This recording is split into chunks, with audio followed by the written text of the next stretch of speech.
Saudara, hari kedua pendaftaran bakal calon gubernur dan bakal calon wakil gubernur, tadi sejumlah pasangan sudah tiba di KPUD masing-masing provinsi dan saat ini pasangan Ridwan Kamil, ini adalah gambar terbaru yang dapat Anda saksikan dari pasangan Ridwan Kamil dan Suswono yang diusung Koalisi Indonesia Maju Plus dalam perjalanan menuju KPUD Jakarta di Jalan Salemba Raya untuk mendaftarkan dirinya masuk ataupun maju di Pilgub Jakarta 2024. Sebelumnya tadi ada jurnalis Kompas TV Yulia Kezia yang menyampaikan pasangan Bobi Nasution dan Surya yang merupakan Bupati Asahan, pasangan bakal calon gubernur dan bakal calon wakil gubernur Sumatera Utara masih dalam proses persiapan menuju KPUD Sumatera Utara. Dan Kezia menyampaikan persiapan di sana sudah siap untuk menyambut bakal calon gubernur dan bakal calon wakil gubernur Bobi dan juga Surya. Tadi sebelumnya juga ada pasangan Airin Rahmidiani dan juga Ade Sumardi, pasangan bakal calon gubernur, bakal calon wakil gubernur Provinsi Banten yang sudah tiba di KPUD Banten sekitar pukul 13.30 siang tadi untuk mendaftarkan diri dalam Pilgub Banten 2024. Kita masih membahas proses pendaftaran dan bagaimana peta politik jelang pilkada ini bersama dengan Direktur Eksekutif Lingkar Madani, Ray Rangkuti. Masih bersama saya, Bang Ray. Halo. Halo Bang Ray, masih bersama saya ya? Iya. Iya. Bang Ray, kita pulang kampung dulu Bang. Bobi dan Surya sedang proses menuju KPUD Sumut di Medan. Anda melihatnya seperti apa? Peluang dari Bobi ini elektabilitasnya paling tinggi kan dari sejumlah hasil survei. Anda melihat Bobi dan Surya ini bagaimana Bang di sana? Iya, ini kisah yang berbeda dengan kisah-kisah yang lainnya. Kalau misalnya di Jakarta itu kan koalisi partai yang besar itu seperti dipaksakan gitu ya kehadirannya gitu.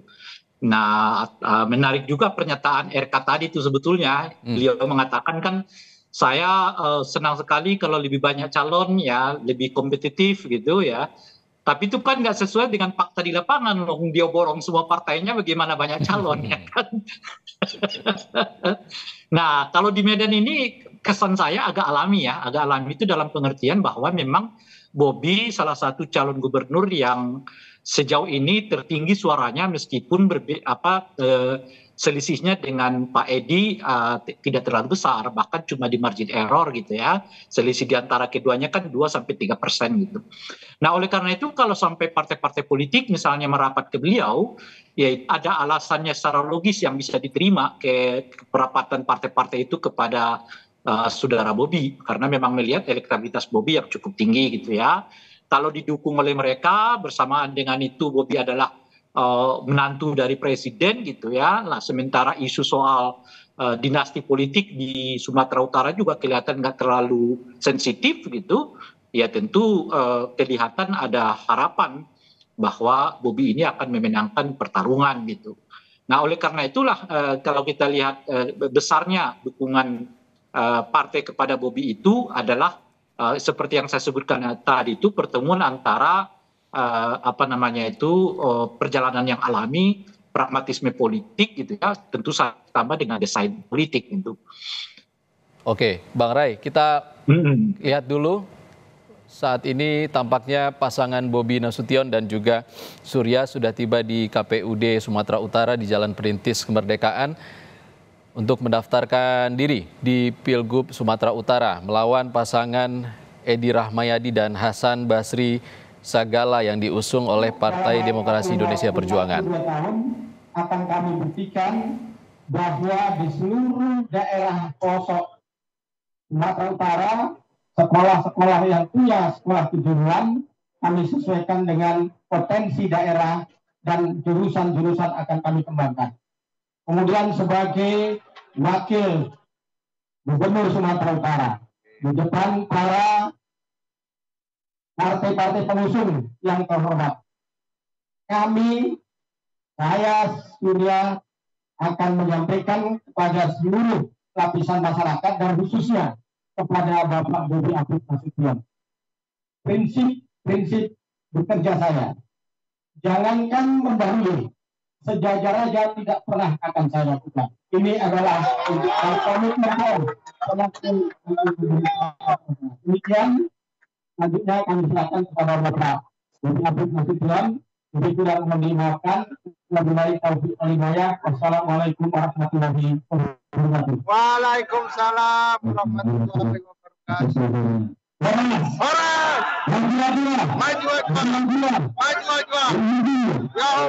maju ahoy. Bapak Ibu yang saya hormati, terlebih terkhusus partai politik, pertama saya menyampaikan suatu hal yang di luar ekspektasi, di luar prediksi yang bisa saya bayangkan, itu mungkin saya dapat bayangkan. Alhamdulillah hari ini kami berdiri, saya dan Pak Surya berdiri, diapit oleh ketua partai politik yang hari ini menentukan kami, selalu mengantarkan kami sebentar lagi ke KPU Sumatera Utara. Saya yang luar biasa. Oke, kita masih dengan Bang Ray Rangkuti. Bang Ray, singkat saja Bang, bagaimana Anda melihat peta di Sumatera Utara, peluang dari masing-masing pasangan ini, Bobi dan Surya dan Edi Hasan Basri? Kalau kita berbicara soal kapasitas, saya kira mereka jelas terlihat dari elektabilitas keduanya itu berbagi ya, 50-50 di antara keduanya gitu ya. Dan tentu kalau dari aspek usia ya Bobi tentu jauh lebih unggul. Mungkin oleh karena itu kedekatannya dengan Gen Z dan pemilih milenial mungkin sedikit lebih unggul berbanding dengan Pak Edi ya. Tapi juga kalau dilihat dari aspek pendukung partai, tentu pendukung partainya Bobi ini jauh lebih banyak gitu. Nah saya kira pemilihnya Pak Edi itu berkisar di perkotaan tuh.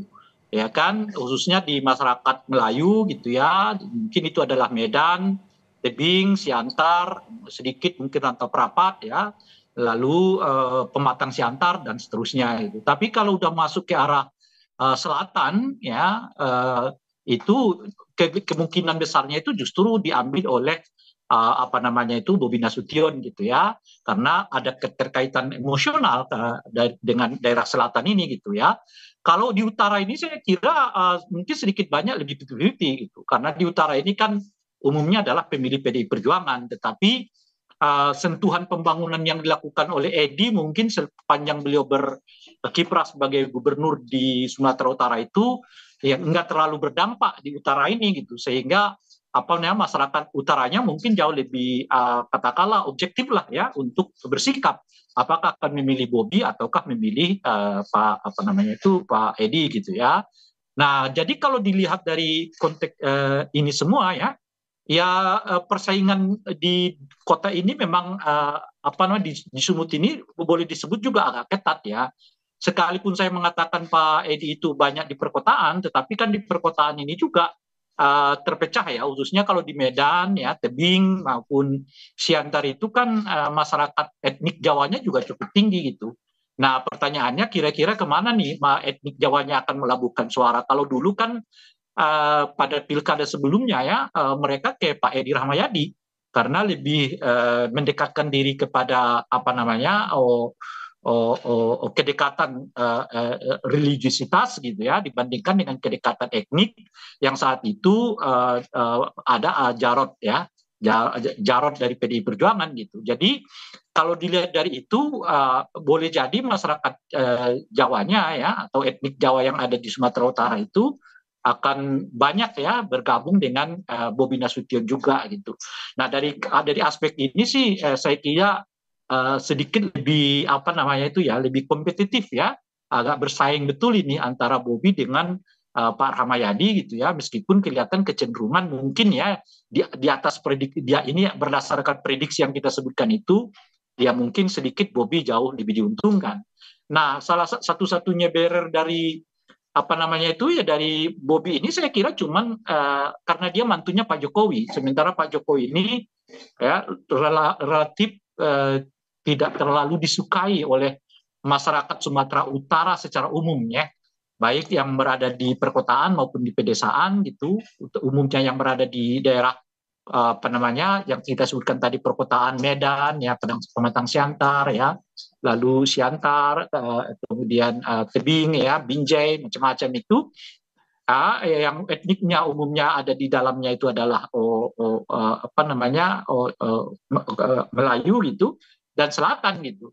Nah, cuma keuntungan Bobi ini, meskipun di selatan Pak Jokowinya tidak mendapatkan simpati yang kuat gitu, yang besar gitu, malah cenderung sangat rendah gitu. Tapi karena dia sendiri berasal dari selatan, saya kira itu akan tertutup gitu.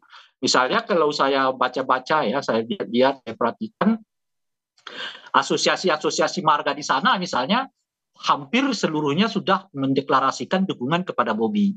Apakah itu marga Nasution tentu saja karena sama-sama Nasution, mungkin juga marga-marga yang lain gitu. Dan saya kira ya pengaruh marga ini tetap menjadi salah satu faktor ya di Sumut itu untuk diperhatikan oleh para kandidat gitu. Nah, lebih-lebih khususnya kepada masyarakat selatan ya. Nah, ini semacam nostalgia bagi mereka karena setelah Pak Kaharudin Nasution ya relatif Gubernur Sumatera Utara itu baru kali ini ada kembali calon jateng dari wilayah selatan gitu ya. Sebelumnya ada Marga Nasution seingat saya ya. Sebelumnya itu juga seingat saya dulu ada Marga Rangkuti ya. Saya agak lupa persisnya gitu. Nah, ini kali pertama lagi calon gubernur itu berasal dari wilayah selatan gitu. Sehingga oleh saya ya terbayang oleh saya itu bahwa mereka nggak simpati dengan Pak Jokowi, ya gitu, tetapi belum tentu mereka tidak simpati dengan Bobi gitu. 2021 lalu pandemi, Bobi Nasution dan juga Edi Rahmayadi juga punya kisah yang sangat lumayan panas ya Bang Ray ya, tapi kita nggak bahas itu sekarang, nanti saja kita membahasnya. Terima kasih Ray Rangkuti, Direktur Eksekutif Lingkar Madani sudah berbagi pandangan bersama kami di Breaking News Kompas TV. Saudara, Breaking News Kompas TV kami tutup sejenak, kami akan lanjutkan informasi pendaftaran Pilkada 2024 usai jeda.